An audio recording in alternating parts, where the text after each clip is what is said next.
नमस्कार जय जगन्नाथ मु लवली सलोनी आज आम आसी जाइए पुरी साइड बट पुरी ठू टिके नाकू डिस्टेंस रे आम जो रिलेसन अच्छा तो आम घर को जाऊँ तो ता पाखे अच्छी गोटे बहुत प्रसिद्ध दहीबरा आपण भी जाकि गोटे थर टेस्ट करंतु ए जो हनुमान टेम्पल जो अच्छी प्रसिद्ध हनुमान टेम्पल से पाखे कि अच्छी ये दहीबराटी साई प्रसाद बोली ता नाटी तो ये जाकि आप गोटे ट्राए करूँ और मत डिस्क्रिप्शन में बतातु आपको केमती लगे ये दहीबरा।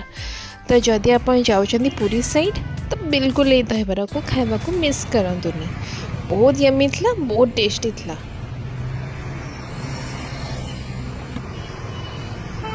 जे मत चिन्ही से तो जानी मो दहीबरार एकदम फैन।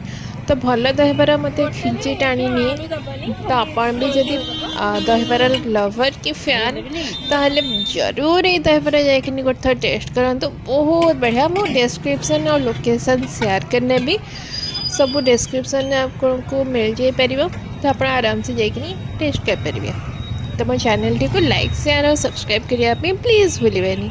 थैंक यू, धन्यवाद।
नंबर